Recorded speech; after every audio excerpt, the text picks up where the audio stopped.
Russian President Vladimir Putin has accused Ukraine's leader, Petro Poroshenko, of trying to boost his ratings ahead of 2019 elections with a naval confrontation off Crimea.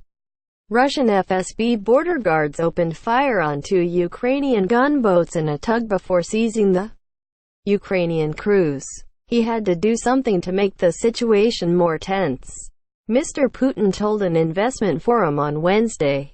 Mr. Poroshenko has declared martial law for 30 days in response to the crisis.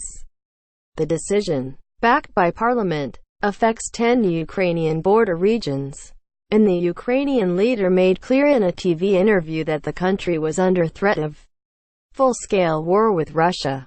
"Don't think that it is fun," he warned. At least 3 Ukrainian sailors were wounded on Sunday as tensions spilled over near in the Kerch Strait, the passage between the Black Sea and the Sea of Azov off the coast of Crimea. The peninsula was seized from Ukraine in 2014 and annexed by Russia shortly afterwards. The 3 boats were sailing from Odessa to Mariupol, a major Ukrainian port on the Azov Sea, when they were confronted by 4 FSB vessels. Both countries agreed to share the sea in a 2003 treaty. But Russia's decision to open a bridge across the Kerch Strait this year exacerbated tensions. Ukraine says Russia is deliberately blockading Mariupol and another port, Berdyansk, preventing ships from getting through the Kerch Strait.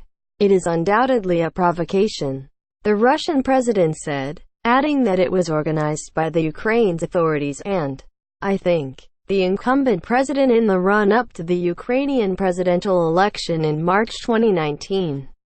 Petro Poroshenko was languishing in 5th place according to opinion polls, he asserted, saying that the Ukrainian president's decision to impose martial law after a mere border incident had not even taken place at the height of the conflict with pro-Russian separatists in the east in 2014. He insisted that Russia's military response was appropriate as the Ukrainians had trespassed into Russia's territorial waters, arguing that even before Crimea was annexed they were Russian waters.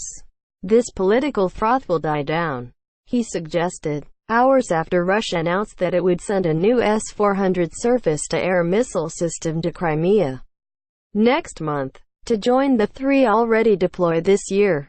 A day after a Crimean court ordered 12 of the 24 Ukrainian sailors to be held in pre-trial detention for 2 months. Martial law is being implemented across Ukraine's border regions. The State Border Service said it had been put on full combat alert and a number of other potential restrictions could be imposed. Condemning Russia's act of aggression, Ukraine has pointed to the fact that the Black Sea is free to all shipping and also that under the 2003 Sea of Azov treaty both countries have access to it. Western governments have backed the Ukrainian argument, and U.S. President Donald Trump has said he may cancel a planned meeting with Mr. Putin on the sidelines of the G20 summit in Buenos Aires later this week. "Maybe I won't even have the meeting. I don't like that aggression. I don't want that aggression at all," he told the Washington Post.